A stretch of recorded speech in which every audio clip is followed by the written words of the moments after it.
그런 그리고 게, 이런 기회에 교수님 저기 한 간단한 거 두세 예, 가지만 예, 여쭤보겠습니다. 예, 예.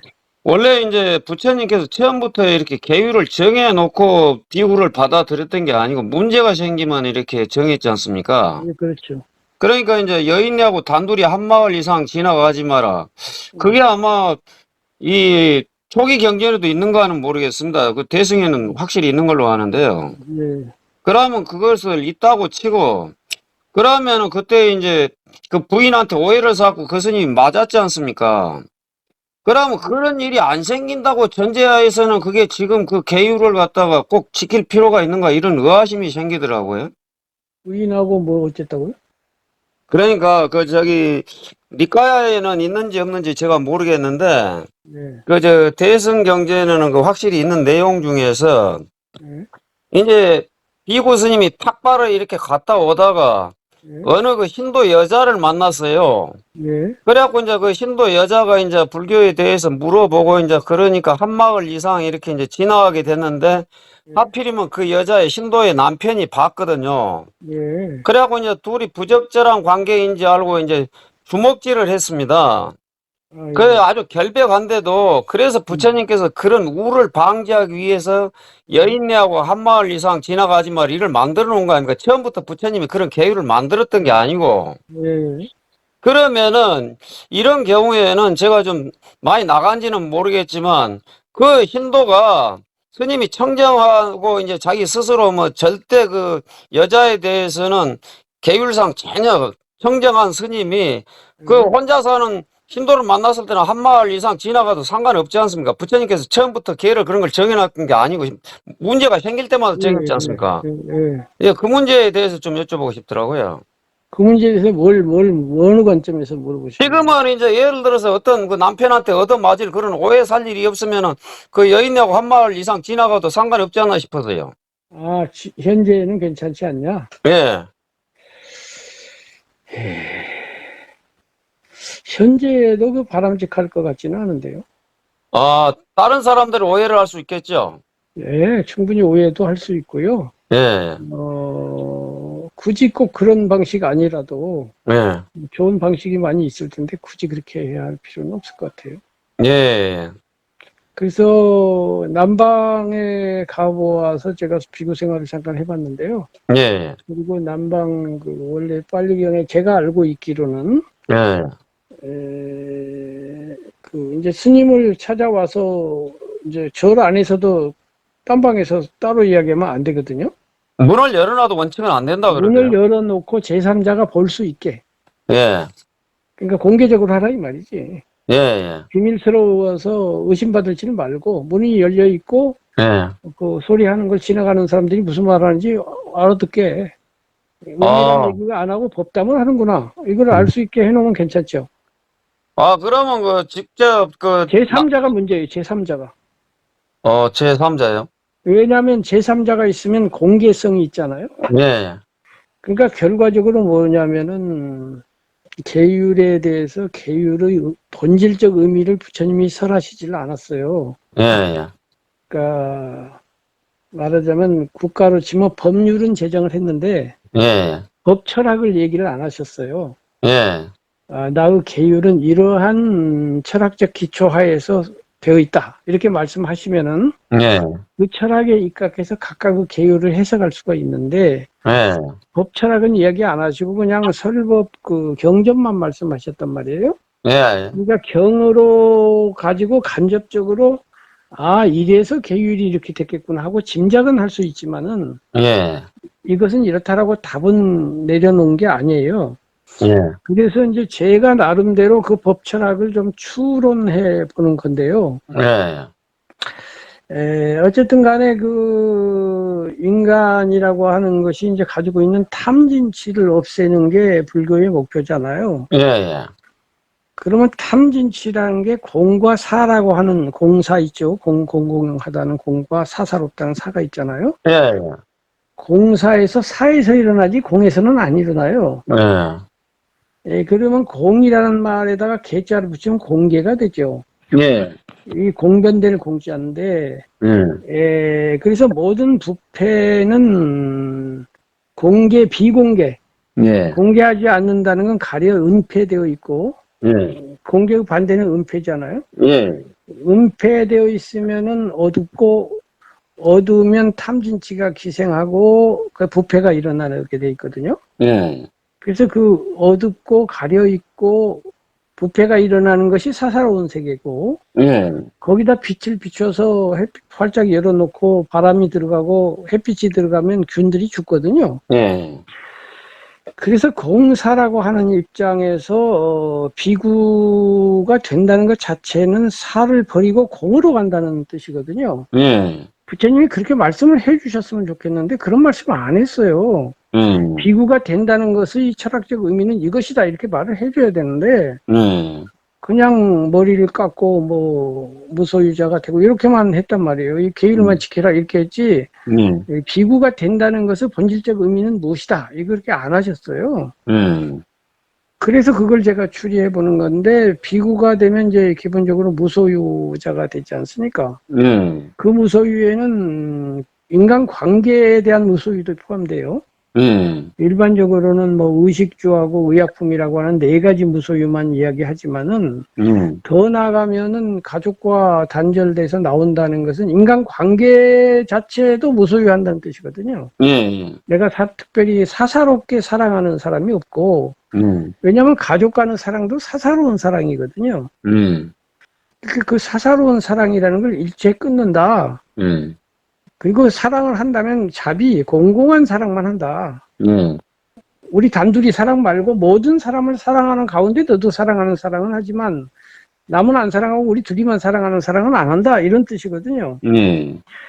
그래서 전에 스님도 비판하셨지만은 출가자가 뭐 우리 은사 스님 뭐 생일이라는 둥 뭐 무슨 칠순이라는 둥 이런 거 하는 거는 이 안에 가서 사사로운 또 사랑을 또 만드는 거기 때문에 이게 출가 정신이 안 맞아요. 네, 그렇죠. 그래서 부처님 생신을 언제 축하한 적이 있습니까? 없잖아요. 그래요.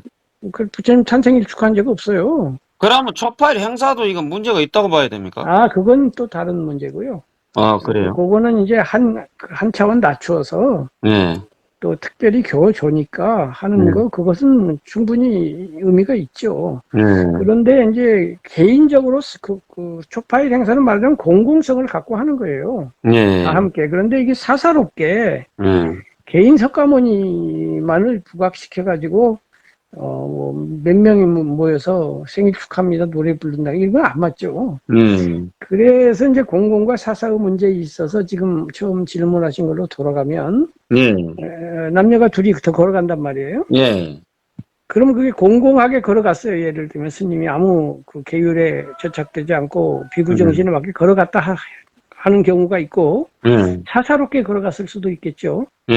둘이 밀담을 나누고 불법 아닌 얘기를 했을 수도 있잖아요. 근데 제3자가 볼 때는 어느 쪽인지 판단할 수가 없죠. 그러죠. 근데 제3자의 혐의를 가질 수가 있어요. 50%는 더 사사로울 가능성이 있다라고 볼 거 아닙니까? 네, 그렇죠. 반신반의 하니까. 더군다나 남편인 입장에서는 99%라고 볼 거예요, 아마. 그렇겠네요. 예, 그러니까 그런 그 의심받을 짓을 안 하게 하기 위해서 아까 말한 것처럼 문도 열어놓고 얘기하라 이렇게 됐잖아요. 그러니까 그런 거는 마땅치 않고 정말로 법을 물어본다면 왜 사원에 와서 물어보지? 또는 뭐 무슨 다른 제3자가 의심하지 않게 물어보는 방법도 있을 텐데 굳이 그렇게 할 필요가 없고요. 그런데 이제 셋이서 걸어가면 다르다 이거예요. 네, 그렇겠죠. 그 제3자가 여자든 남자든 간에 3명이 걸어가면 남자면 더 좋겠죠. 그 세 번째 사람이 공공성을 보장해주는 역할을 하잖아요. 공개라는 의미가 있다 이거지. 그렇지만 단둘이 걸어가는 건 문제가 있다 이거죠. 그러면 교수님 조금 전에 말씀하신 그 무소유 있지 않습니까? 거기가 원래 자이나 교에서 나온 거 아닙니까? 물론 이제 차이는 있겠죠. 불교에서 자이나 교에서도 나왔고 이제 부처님이 사마나 즉 사문으로서 출가를 하셨고요. 그 출가하기 전에부터 사문 제도가 있었단 말이에요. 그래서 사문 유관할 때 네 번째 사문을 보고서 출가하시지 않습니까? 그 사문들이 다 무소유자들이었어요. 그러니까 무소유 제도 자체는 부처님이 만드신 게 아니고 그 당시 이제 부처님 이전부터 사마나 운동이 일어난 지 얼마 안 됐었단 말이에요. 전통 인도 전통의 베다와 우파니샤드 전통의 나중에 힌두교가 된 브라만교에 반발해가지고, 브라만교는 집에서 세속 생활을 했거든요, 성직자들이. 그러다가 이제 임석이라고 그래서 결혼 생활 하다가 또 나중에 나이 들면 숲으로 들어간다고는 되어 있지만, 옷도 이렇게 세속복 입고 다 이렇게 했단 말이에요. 그런데 이제 거기 반발해서 사마나 운동이 일어났고, 사마나들은 일단 집을 떠났고요. 복신 생활을 했고, 탁발로 수행을 했으니까 거기가 다 무소유자라고 봐야죠. 그래서 부처님이 창안하신 건 아니에요. 무소유가요? 그렇죠. 창안한 건 아니고, 또 사마나들 중에는 육사외도라고 해가지고 각각 또 여러 가지 종파들이 있었잖아요, 사마나. 그 중에 자이나교를 창실한 마하비라죠. 이제 경전에는 니간타라고 나오지만은, 이 마하비라는 부처님보다 더 엄격한 무소유를 요구해요. 그러니까 무소유 기준이 다른 거예요. 부처님은 요 정도가 적당하다지만, 예를 들면 지금도 인도 가면 자이나교도가 들어있지 않습니까? 그 중에 백이파들은 옷도 벗고 불알 내놓고 다닌단 말이에요. 그러니까 옷 한 벌 갖고 있는 것도 소유로 보고 그렇게 하는 거예요. 물병 하나만 들고 다니거든요. 물병을 들고 다닙니까? 예, 물병을 갖고 있는 물병은 소유로 안 봐요. 그러니까 간단히 말해서. 근데 옷은 소유로 보고 옷을 안 입는단 말이에요. 근데 거기도 백이파가 있지만 옷은 그래도 입어야 되지 않냐? 옷 입는 파와 옷 입는 파가 자이노교에는 다 있어요. 그래. 예. 빨개 벗고만 다 다닌 건 아니네요. 전부 다는 아니에요. 그 중에 이제 파가 이제 두 파가 각각 다릅니다. 그런데 이제 불교로 넘어오면은 부처님은 옷 두 벌까지 허락하셨거든요. 그래서 한 벌을 갈아입어야 되니까 예비가 있어야 된다는 건데 세 벌째부터는 소유가 됩니다. 그래요? 예, 두 벌만 가져야 됩니다. 그리고 옷도 떨어지거나 잃어버리거나 그런 문제가 생기지 않는 한 일단 6년 이상 입어야 됩니다. 6년 이상이요? 예, 그러니까 부처님한테 옷 한 벌 보시할 기회는요 몇 번 없어요. 그리고 아라한들한테 옷 보시할 기회가 없습니다. 그래요? 6년 기다려야 되니까. 그러니까 그게 이제 엄청난 공덕이 된다고 돼 있고요. 그 다음에 식사도 아시다시피 정오 이전에 먹어야 되고 오후 불식이고요. 그 다음에 의식주에서 의가 그렇고 식이 그렇고 주는 이제 공동주택에서 살잖아요. 그러니까 사사롭지 않죠. 그 다음에 이제 초기에는 공동주택조차도 없고 그냥 야외에서 잤단 말이에요. 그래서 의식주가 그렇고 네 번째가 의약품이 있잖아요. 의약품은 이제 신자가 조달하게 돼 있죠. 그래서 남방에 출가를 해보니까 이제 첫날 3위가 되고 이튿날 바로 비구가 되거든요. 하루 만에 비구됩니다. 그런데 이제 아시다시피 비구가 되기 위해서는 이제 몇 가지 조항에 걸리지를 않아야 되죠. 계속해서 뭐 법률을 위반해서 문제가 있다거나 혹은 뭐 요즘 같은 유니섹스 그러니까 남자도 아니고 여자도 아니라든가 성적 매매사든가 뭐 이런 거 기타 등등 또 나이가 20살이냐 아니냐에 따라 다르고요. 이런 차이에 이제 문제가 없으면 바로 하루 만에 비구가 돼요. 우리나라 그래서 그 3위 수습 기간이 우리나라 길잖아요. 그래갖고 조계종에서 이른바 빡세게 좀 훈련을 시키는 건데 이게 좋은 제도가 아니에요. 부처님의 그 정신에 안 맞다고 저는 봐요. 저도 동의합니다. 왜냐하면은 그 부처님 방식은 뭐냐면 전혀 안 배워도 좋으니까 들어와서 계율을 그 이른바 안행이라고 그러잖아요. 기러기가 그 안행으로 앞 비구들 보고 그냥 살다 보면 넌 배워질 거야 이렇게 돼 있거든요. 그래서 뭐 들어와서 뭐 목탁 치는 법 가르치고 뭐 너는 무슨 초발심 자격문 가르치고 이런 거 안 합니다. 얼핏 보면 우리 북방불교에서 그렇게 초급 3위들을 훈련시키는 방법은 세속 방법이에요. 불법 방법이 아니에요. 예. 세속에서 들어오면 다 그렇게 가르칠 거 아닙니까? 그렇죠. 근데 여기서는 모범을 보고 그냥 행동으로서 가르치고 안행이에요. 그리고 그 보름마다 보살자자하면서 잘못한 사람이 내가 계율을 못 지켰습니다. 그래서 처벌받는 거 봐가면서 저절로 알게 그렇게 안 가르쳐도 돼요. 예. 그런데 이 두 가지 교육 방식이 무슨 차이가 있느냐면요. 우리나라 승단이 지금 여러 가지 문제를 일으키는 원인 중에 하나도 여기하고 관련이 있습니다. 왜냐하면은 비구가 되기 위해서 빡세게 훈련을 시킨다는 건 무슨 얘기냐면은 그 훈련을 받는 동안에 좀 억압을 받는다는 뜻이거든요. 자유의지를 억압받는 거예요. 내 마음대로 행동 못하고. 그 억압된 심리는 밑에 깔려 있다가 비구가 된 다음에 오만심으로 나와요. 고생했으니까 그 고생한 것을 찾아먹으려고 하는 마음이 생긴다 이거예요. 그래서 내가 이렇게 고생해서 비구가 됐는데 하고 어깨를 쫙 펴고 하고 내가 절을 받는 사람 이렇게 된다는 말이죠. 제가 신자한테도 좀 이렇게 내가 윗사람인 것처럼 이렇게 해야 되는 우리나라 스님들이 일반적으로 가지고 있는 뭐 속인들이 뭐 이런 게 그래서 생기는 거예요. 근데 남방 불교 가보면 스님들이 전혀 속인들하고 대우하는데 내가 비구다, 특히 귀족 의식이 전혀 없습니다. 그냥 친구처럼 대해요. 근데 이제 단지 그 여인의 눈을 쳐다보거나 웃으면 안 되죠. 그건 뭐 모르겠지만 어쨌든 적어도 제가 경험한 바로는 스님들이 제가 신자 대하는 데 있어서 전혀 우월감이 없고요. 또 제가 신자도 절은 하지만은 절에도 내가 윗사람으로서 절 받는다는 느낌이 없어요. 그냥 하나보다. 그리고 관심도 없어요. 절을 받는 데 대해서. 그리고 또 맞절, 우리나라 스님들은 겸손하다고 맞절하는데 맞절해도 안 돼요. 맞절 안 하게 돼 있지. 맞절도 그게 겸손한 것 같지만 그 절을 하는 의미를 모르셔서 그런 거예요. 스님들끼리 이렇게 맞절한 거 말씀하십니까? 아니, 제가 신자한테 맞절하는 스님들 있잖아요.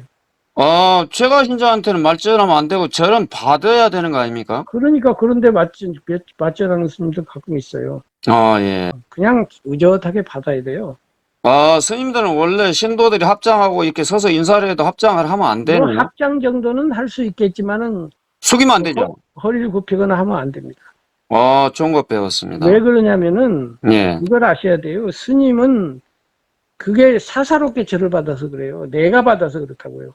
스님은 나로서 거기 앉아 있는 게 아니고요. 삼보의 대표자로서 거기 앉아 있는 겁니다. 그렇기 때문에 제가 신자도 스님한테 절하는 거 아니에요. 개인 김아무개 스님, 뭐 박아무개 스님이 아니고 그 스님 뒤에 있는 부처님한테 절을 하는 거예요.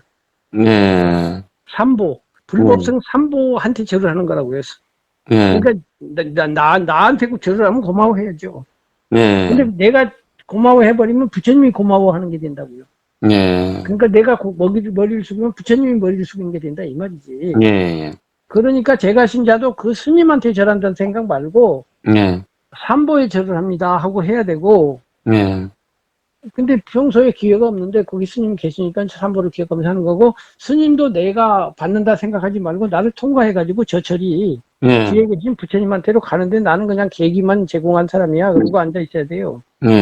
그래서 나는 남방 스님들은 그렇게 생각하기 때문에 절을 한다고 해서 그 절 때문에 내가 뭐 오만해질 일도 없고 안 오만해질 일도 없고 옆에서 절을 하는데 딴 사람하고 얘기하고 그래요. 그 사람 쳐다도 안 보고.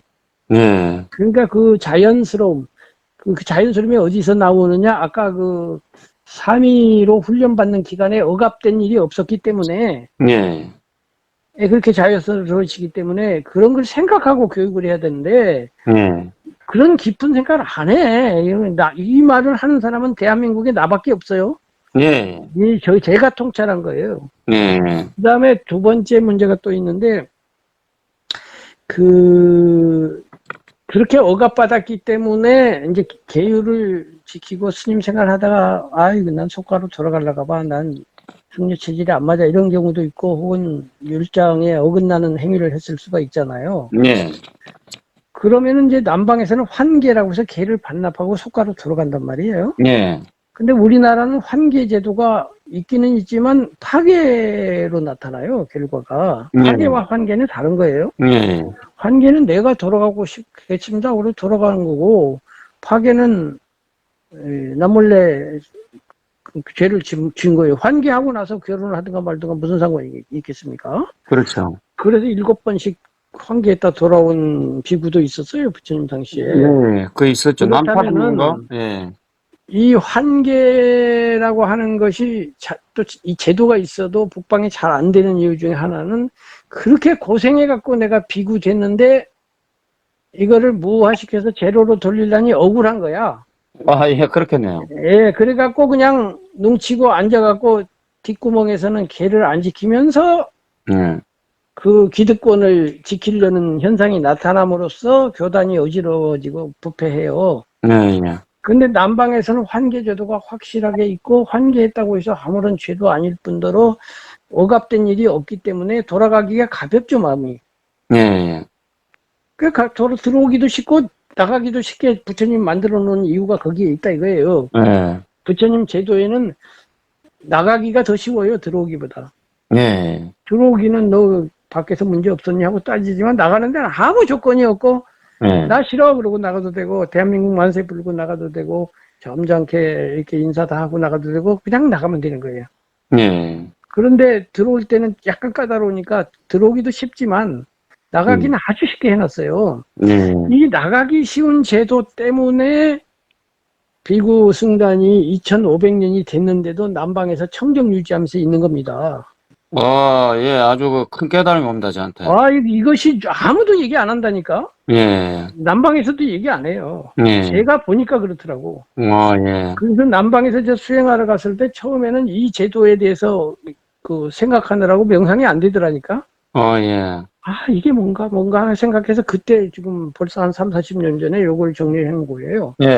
그래서 제가 조그만한 불교 모임이라도 만들면 이 원리에 입각해야 되겠다 하는 것이고, 그래서 중강의도 똑같은 거예요. 들어오기에 뭐 어렵고 뭐 나가기 어렵고 이러면 안 돼요. 언제든지 들어오고 언제든지 나가고 이렇게 자연스럽게 해야 이 남은 사람들이 아주 호혜평등한 그러한 활악한 화합성을 만들 수가 있거든요.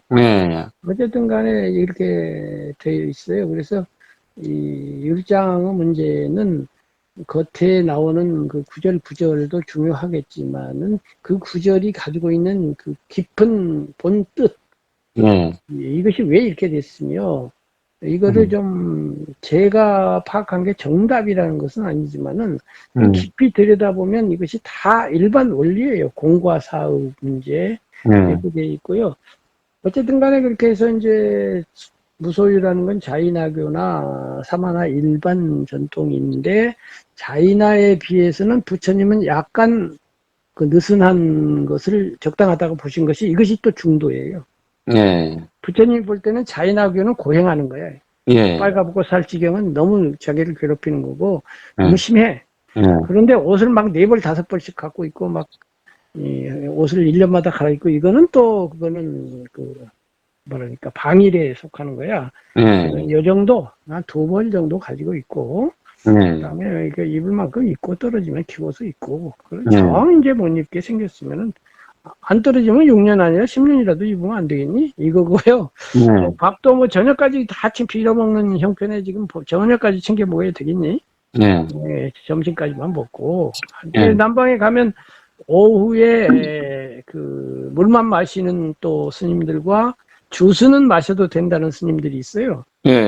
마치 옷을 벗어야 된다, 뭐 옷을 입어야 된다는 자인옥약교처럼. 그래서 주스는 마시지만은 곡물 주스는 또 못 마셔요. 현미 주스나 이런 거 못 마시고 과일처럼 짜서 만든 순수한 물인 주스. 그러니까 이제 토마토 주스 이런 거는 상관없죠. 토마토 주스인데 짰으면 괜찮아요. 근데 갈아갖고 만든 주스는 안 되는 거지. 그러니까 과일 주스도 갈아갖고 먹으면 안 되네요. 뭐 정확하게는 모르겠습니다만은 그 취지가 이제 물로 짠 거면 좋아요.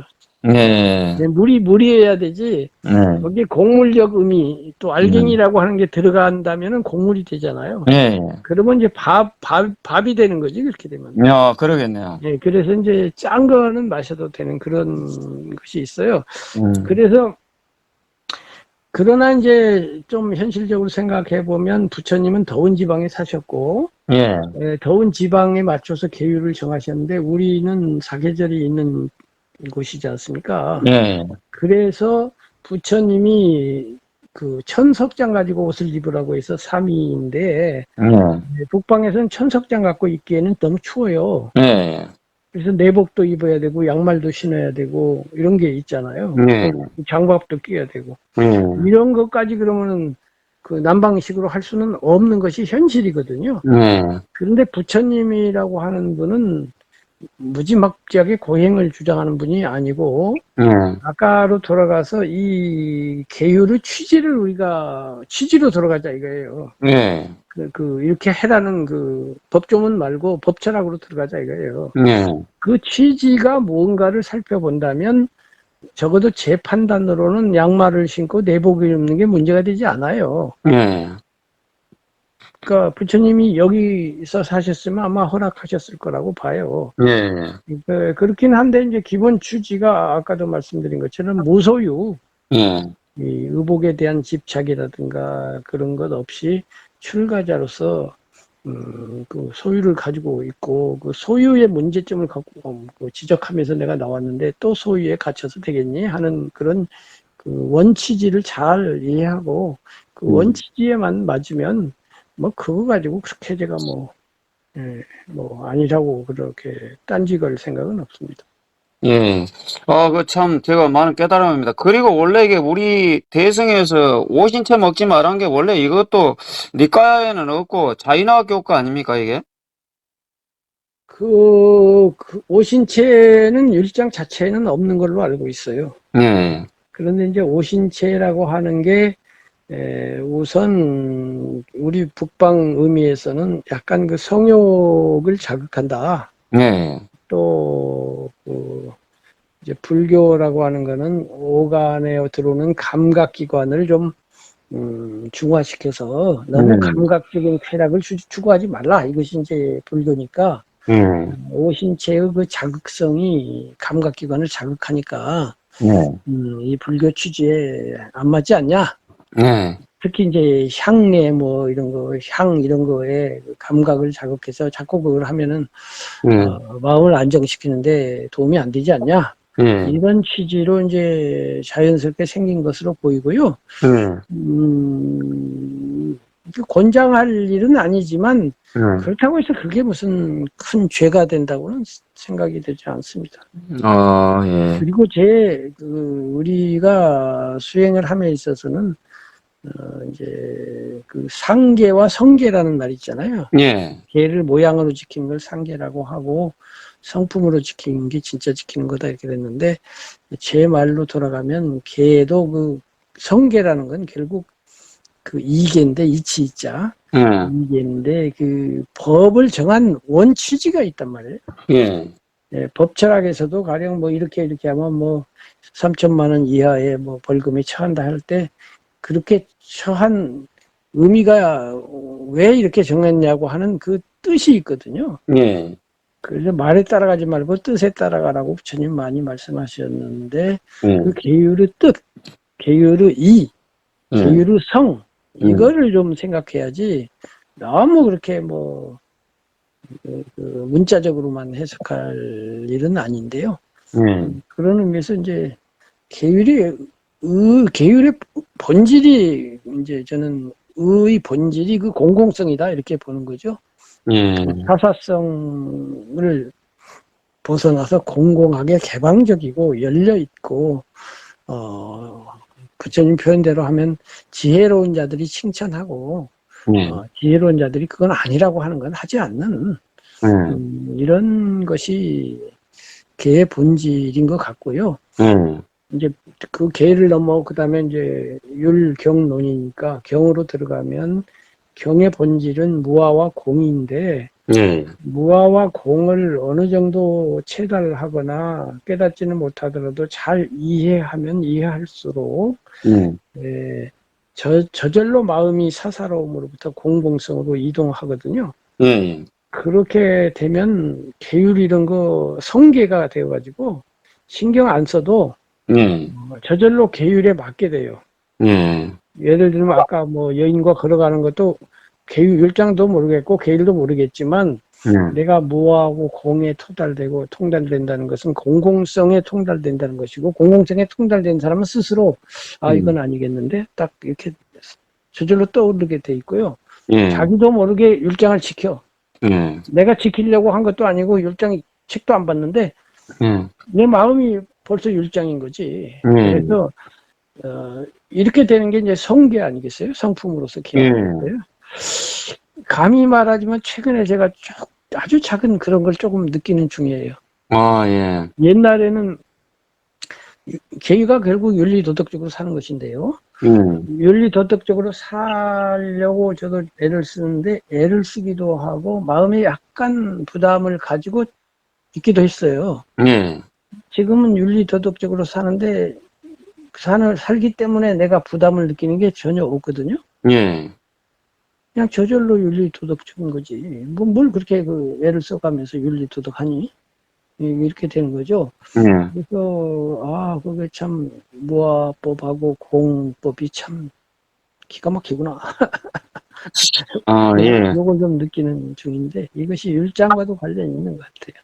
교수님, 그러면 우리가 이제 신도 5개 그 살도 음망주 그래서 술 마시지 마라. 근데 이게 술만 해당된 게 아니고 그 마약도 해당되고 담배는 해당된다고 봐야 안 되겠습니까? 정신을 취하게 하는 거를 하지 말라는 거죠. 마약은 당연히 들어가고요.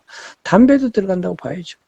아니, 그래서 제가 이번에 일본 갔을 때 예전부터 그 할머니 보살님이 지장경하고 금강경은 매일같이 많이 읽는다고 이렇게 자랑을 했어요. 그래서 환희심이 저도 참 생기고 참 그 격려해주고 그랬는데 이번에 이제 그거 들렸습니다. 그런데 지장경하고 금강경이 표지가 아닌 또 그 페이지가 다 떨어져 나갈 정도로 많이 읽었더라고. 근데 담배를 많이 피우더라고요. 그래서 제 생각에 그 말은 차마 못하겠고, 아니 금생에 익힌 습기를 하나 못 버려가지고 아무리 경전을 많이 읽은다 다급생내로 익혀온 그 모태에 들어간 습기, 다시 말하면은 그 윤회하는 습기를 갖다가 어떻게 없이겠냐 이런 생각이 들어서 그 말을 차마 못하겠더라고요.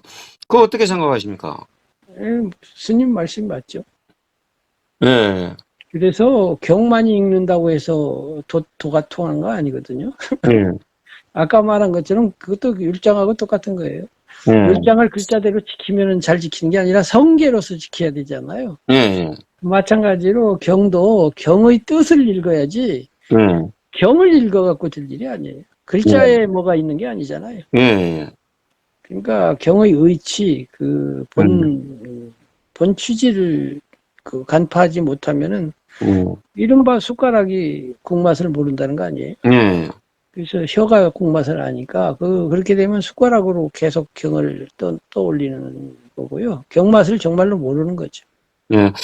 다만 이제 그렇게 집중해서 그것도 일종의 명상이고 선정인데 뭐 하나에 집중하면 일시적으로 마음이 이렇게 평화로워지고 안정되고 행복감도 생기고 그래요.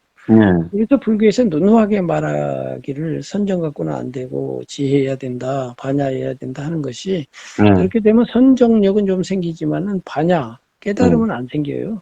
깨달음이 안 생기면은 윤회 해탈 전혀 될 수가 없어요.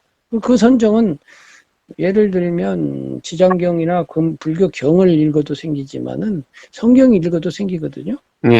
그리고 밖에 나가갖고 다른 문학책 읽어도 생겨요. 그렇기 때문에 성경 불경 읽어서 생기면 도고 밖에 경전 읽어서 생기면 도가 아니다. 그건 아닌 거예요. 똑같은 거예요. 그래서 불교의 핵심은 역시 그게 아니고 지장경, 금강경, 지장경을 읽었으면 내가 지장보살과 같은 대비심이 나온다든가 또 그래야 되는 거고, 그 아무리 또 지장보살 대비심은 어디서 나왔느냐, 가만히 생각해 보니까 지장보살이 당신의 그 깨달음에서 얻은 것이고, 그럼 그 깨달음은 또 어디서 나왔느냐?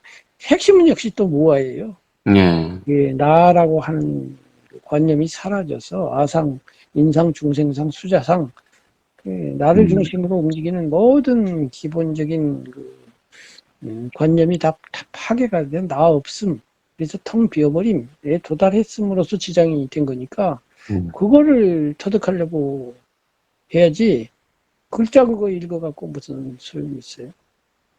소용이 있지만 아까 말한 그 소용이 한계가 나쁘다는 게 아니라 불충분하다 이 말이죠. 그러면 그 점에 대해서 생각해 볼 때 우리가 그 관세음보살을 갖다가 뭐 하한거 때 계속 동한거 때 계속 하신 분들이 있거든요. 그거 이제 프랭카드를 붙여놓고. 그러면 이슬람교나 성경에서 그 예수님 찬양하고 이거하고 똑같은 방식은 별 의미가 없다고 봐요, 저는. 별 의미가 없다는 게 아니라 그러니까 의미가 있거나 없는 게 아니라 그 중간이에요. 그러니까 사마타 절반은 의미가 있으나 절반은 의미가 있으나 완전하게 의미 있지는 않다 이런 뜻이지 아예 나쁘다고 하면 안 되고 절반 그러니까 3층 탑을 짓는데 2층 탑에 해당하면 되는데 3층은 아니다 이 말이죠. 그 사마타 수행은 해당되죠 이게 관음절. 그렇죠, 사마타죠. 예, 그거 잘 알겠습니다. 그러니까 지혜가 나오는 수행을 해야 된다 이 말이에요. 그거 해갖고 지혜 안 나오거든요. 관음기도 정근 이거 계속 한다고 해서. 반야가 나오는 수행이 아니면 반야가 3층이거든요. 개정해 아닙니까? 예. 해가 안 나오는 수행은 해봐야 아까 그 담배 피는 분들처럼 그런 분들이 결국 번뇌에 부딪히면 아무런 힘을 못 써요.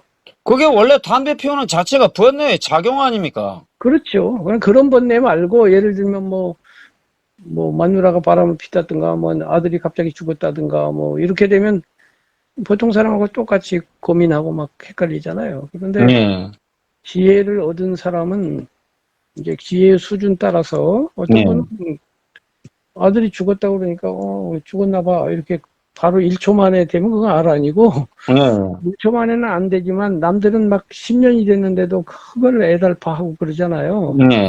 죽을 때까지 못합니다. 사실 부모는. 그런데 그 시간이 짧으면 짧을수록 수행 경지가 높은 거거든요. 어떤 사람 한 달 지났는데 평상시로 돌아갔다. 그러면 그건 그것도 알 아니라고 거의 봐야 돼요. 그런데 대부분 그거 못 하거든요. 그러니까 그 지장보살을 했든 관세음을 했든 관세음처럼 되려고 관세음보살을 외우는 거 아니에요? 그리고 관세음이 현실인이라고 치고 아들이 있는데 죽었다고 치자고요. 그럼 관세음은 마음에 됐으면은 바로 공하구나. 그러고 말 거 아니에요. 그렇게 돼야 되죠. 그리고 원래 미얀마 제가 가봤을 때는 그 신도들이 와갖고 자원봉사함께 전혀 그 돈 안 받고 하는데 감동을 받았는데 우리 이제 대승 쪽에서는 그게 현실적으로 안 되더라고요. 그리고 원래 이제 그 미얀마 쪽에서도 거기서 침식하지는 않고 왔다 갔다 하면서 할 텐데 우리 지금 한국 절만 보더라도 이렇게 그 여자분들이 무슨 법당에 소임을 맡고 종무선 맡고 그래갖고 절에서 이렇게 자면서 이렇게 이제 하는 사람들, 이거 여자들이 절에 왔다 갔다 하면서 하는 건 괜찮지만 절에서 침식한 건 이게 맞습니까? 부처님 법에? 안 맞겠죠? 안 맞죠? 안 맞다고 봐야죠. 예. 그게 좀 궁금했었습니다. 예, 그리고 엊그저께 제가 굉장히 한 15년 전에 만났던 스님 둘이를 만나갖고 쇼크를 받았는데요.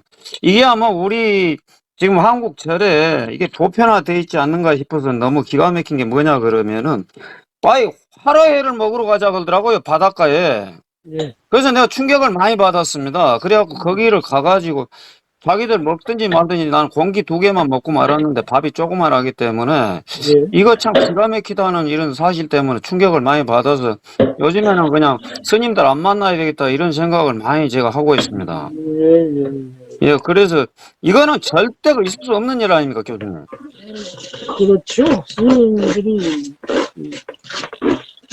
더군다나 회는 살아있는 거를 바로 즉석에서 자른 건데. 그래갖고 20분 전에 그거 해놔라고 이렇게 딱 미리 전화를 하고 가더라고요. 그래갖고 가니까 다 거기 주인이 다 종업원들하고 해갖고 그렇게 썰어서 이렇게 놨더라고요. 20분 전에 도착하니까. 그 다섯 가지에 들잖아요. 나를 위해서 죽은 예, 거 라면 먹지 말라는 건데, 예, 더군다나 회는 그러네요. 예, 그냥 회가 아니고, 뭐 생선탕이 뭐 있다든가, 이미 죽은 고기를 갖고 했다든가 하면 좀 조금 낫긴 하죠. 예, 그나마라도. 예, 뭐, 사실 스님들도, 그, 신체적인 건강을 유지하셔야 되고, 예. 그런 의미에서는, 그, 필요하다면은, 그, 생선을 먹을 수 있다고 저는 봐요.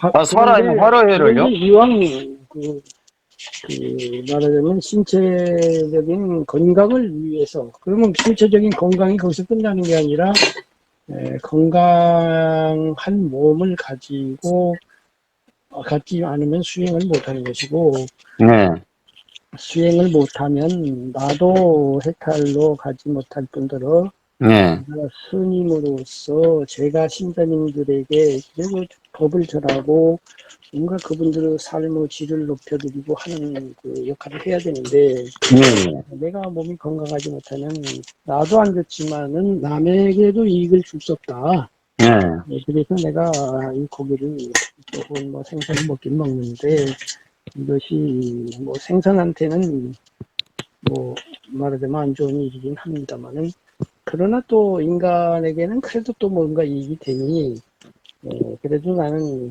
먹자 이렇게 할 수는 있다고 봐요. 네, 그런데 이제 아예 그게 아니라 먹는 걸 즐기기 위해서 네, 회가 맛있으니까 그 다음에 뭐 법과 관계없이 너는 죽어라 나는 먹겠다 이렇게 하는 거는 좀 아닌 것 같아요. 그 요즘에는 뭐 좋은 약도 많이 나오는데 이게 좀 안 맞다고 생각이 많이 들더라고요. 그러니까 뭐 그래 참, 요즘 한국 불교가 뭐 계율 문화적인 건 누구나 알고 있는데 이제 대놓고 그러고 댕기니까 네. 아예 뭐 가면은 횟집에 가면 뭐 남들도 보고 더군다나 회를 파는 주인이야 당연히 알 텐데 그게 뭐 문제의식도 없고 그렇게 해서 참 그 주위에 또 저기 외부 사람들이 와서 이렇게 친구들끼리 먹을 때도 그 속으로 욕을 엄청 많이 할 거 아닙니까? 그럼요. 예. 예, 참 그렇죠. 예. 그리고 이번에 일본 가가지고 그 스리랑카 스님 한 분을 만났습니다. 근데 한국에서 20년 살았고 한국말을 잘하더라고요. 그래서 이런 질문을 했습니다. 왜 요즘에는 스리랑카에서 아라한과에 갔다고 소문한 스님이 그렇게 안 들리냐 그러니까 이제 227가지 계율을 다 지킨 스님이 없다고 그래서 그렇게 이야기를 하는데 그거는 거기도 납득이 아마 안 되더라고요. 수행을 계율도 안 지킨 것도 있겠지만 수행을 열심히 안 해서 그렇지 않나 싶은 생각이 들던데요. 우리나라도 그렇지만 남방불교도 점점 이제 계율을 안 지키는 사람이 많아지고 있다고 보여지고 있고요. 예, 남방불교를 대표하는 국가가 이제 스리랑카, 미얀마, 태국인데 예, 제가 알고 있기로는 스리랑카가 제일 좀 계율 면에서는 좀 어지럽지 않나. 예, 그게 왜 그러냐면 중간에 영국 식민지가 되면서 기독교화하는 그런 과정에서 많은 좀 뭐 오염이 됐다랄까 그런 게 있고요. 예, 그다음에 워낙 꼭 가난하니까 그렇고요. 예, 그다음에 이제 태국은 계율은 지키지만은 수행은 좀 미얀마보다 못한 것 같아요. 예, 그래서 미얀마가 제일 그래도 수행이 중심이 되어 있는 것 같고요. 예, 그다음에 이제 태국은 또 미얀마보다는 문명화 내지는 물질 문명이 더 발달돼서 우리나라도 치면 지금 70년대 박정희 시절 지나서 80년대쯤 되잖아요. 예, 그래서 미얀마도 제가 갔을 때 하고 지금하고 분위기가 많이 다르다고 그래요. 예, 왜냐하면 물질 문명이 그만큼 들어가서 신자들도 그렇고 스님들도 그렇고 그 현대 문명의 편리함과 그 맛을 좀 본 거죠. 예, 그래서 계율도 전만 못하고 수행도 전만 못하다는 말이 있어요. 예. 그래서 이제 불교 전반이 지금 그런 방향으로 나가고 있는데 우리나라는 이제 그런 시절 훨씬 지나가지고 2013년까지 왔으니까 더 그런 거고 아마 남방도 점점 그렇게 되는 것 같습니다. 그래서 교수님 제가 미얀마 가려고 했었는데 코로나가 불어갖고 이제 불발됐고 지금은 더욱이 이제 뭐 쿠데타로 장악한 것도 문제지만 내전도 있고 그래서 그거는 불가능할 것 같고 그래서 지금 2, 3년 후나 결정된 건 아닌데요. 가닥을 지금 태국 쪽으로 가서 수행을 하려고 생각합니다. 그래서 어떤 스님한테 물어봤더니 스리랑카는 권유하고 싶지 않다 그러더라고. 그래서 아무래도 미얀마를 못 가면 차선책으로 태국 가려고 생각을 좀 하고 있는데 어떻게 태국도 보십니까? 뭐 괜찮을 것 같아요. 아, 근데 태국이. 그 대신 이제 아니 태국이라는 나라가 좀 넓고 예, 우리도 수많은 스님과 스승들이 있으니까 예, 예, 태국이라고 다 좋고 뭐 스리랑카라고 다 안 좋은 것은 아니고 예, 어떤 수행 공동체에 들어가서 어떤 스승에게 어떤 법을 배우느냐에 따라서 예, 오히려 스리랑카가 좋을 수도 있고 혹은 뭐 한국에서도 충분히 끝까지 안 가더라도 예, 할 수 있는 것이지 꼭 그 나라에 달려있지는 않다고 보고요. 좋은 법과 좋은 스승 문제. 예. 그 이거 혼자서 하려고 그러니까 이거 이빠사나가 이게 안 되더라고요. 네, 아, 그래서 같이 공동체에서 하려고 지금 생각하고 있습니다. 그건 그렇습니다. 그건 그렇고요. 예, 같이 하고 그다음에 남들도 같이 하는 데서 하면 좋고 또 예. 한국의 그 사원이나 그 불교 환경들은 수행하기엔 좀 어지럽죠. 예, 그래서 그 미얀마 같은 데 가면 자동으로 된다는 확신이 근데 들더라고요. 소프트웨어가 많이 돼 있으니까 미얀마가 그렇죠. 미얀마에 가면 혹점이 훨씬 낫죠. 예, 근데 지금 현실적으로 미얀마는 못 들어가고 비자를 갖다가 4주밖에 안 주는데 그것도 비행기 왕복표를 갖다 제시를 해야 되더라고요. 그래서 예, 방법이 그러니까 없더라고요. 그 분위기가 좀 그렇습니다. 미얀마는 또 위험하죠. 또 예, 들어갔다가 나가지 마 그러면 못 나오니까. 예. 그래서 그러면은 스리랑카도 제 아는 그 도반 스님이 지금 스리랑카 나름이다 이거죠.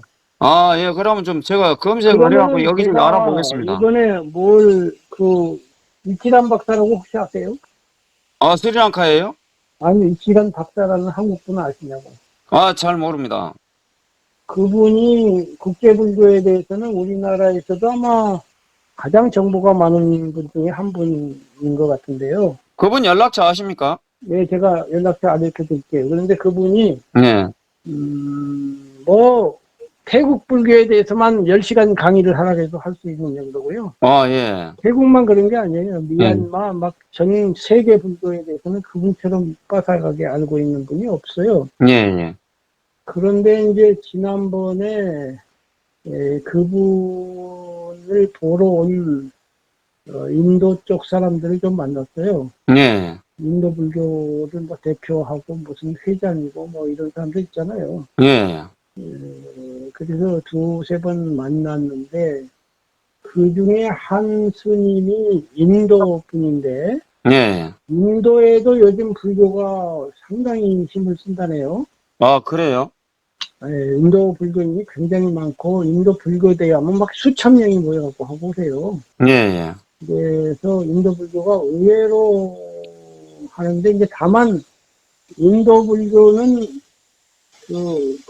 뭐라 그럴까 인도화된 현대 불교예요. 예, 예. 그래서 이제 남방 불교를 기준으로 약간 바꾼 거예요.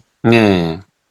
그 암베드카드라고 하는 분이 바꿔서 인도 그 불가촉 정lin이라고 있지 않습니까? 예. 그 양반들 중심으로 되어 있는데 좀 순간 중심이 아니라 대가자 중심이라고 그러네요. 예. 이제 그런데 이제 지금 내가 말씀드리고자 하는 스님은 남방에서 출가를 하셔서 인도에 사는 분이에요.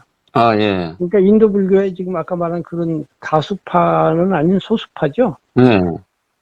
근데 그분이 인도 북동부 예. 네팔 쪽에 딱 붙어 있는 지역에 사원을 갖고 있어요. 아, 그럼 기후가 우리나라하고 거의 비슷하기 때문에 맞을 것 같는데. 그 기후가 우선 좋아요. 예. 그다음에 사원도 갖고 있고 활동적이어서 예. 초중고등학교까지 운영을 해요. 아, 그럼 거기도 좀 연락처를 적어서 저한테 보내. 그러니까 거기서 저보고 오라고 예. 오면 뭐 무조건 뭐 숙식 제공 다 하니까 예. 뭐 한 1년 있고 싶으면 1년 있고 뭐 얼마든지 있으면서 한국어를 가르쳐 주시면 좋겠다고 그래요. 왜냐하면 예. 그분이 한국어 배우고 싶어 해요. 그런데 이제 영어는 하지만 그럼 내가 영어도 못하는데 어떻게 가르쳐? 그리고 떠듬떠듬 가르치고 뭐 못 가르치면 못 가르쳐도 좋은데 예. 그렇다는 얘기고 그런 동안에 영어도 익숙해지고 나도 영어 좀 하게 되고 그럴 거 해서 저도 가고 싶은 생각은 있으나 예. 저는 그 체력이 의외로 자신이 없어가지고, 예. 가가지고 병이나 나고 그러면 안 될 것 같아서 저는 안 가려고 그러고요. 아니, 그런데, 북인도 같으면 거의 우리나라하고 조건이 같기 때문에 같아요. 똑같지 않습니까? 그러니까 제 말은, 예.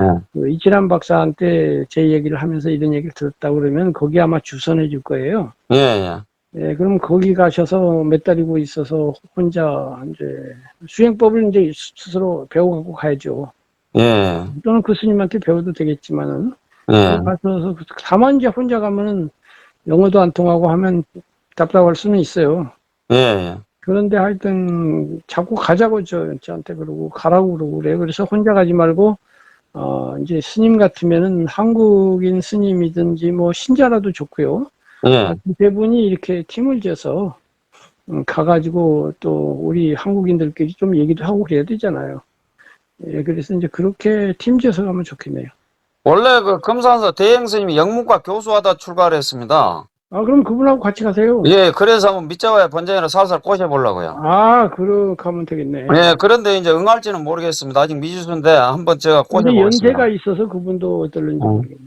그리고 교수님 전번에 저한테 이렇게 보내줬던 동영상 둘이 녹취록 있지 않습니까? 참, 그거 예, 보내주신다고. 그걸 뭐 틈나시는 대로 보내주시고요. 오늘 것도 좀 만들어갖고 보내주십시오. 오늘 예. 너무 좋은 말씀 감사합니다. 그 6년 이상 입어야 된다 이런 것 등등 해서 많이 배웠습니다. 예. 예, 감사합니다. 법제 청하나 하시고요. 가끔 예. 카톡을 연락드리겠습니다. 승부하십시오. 감사합니다. 네.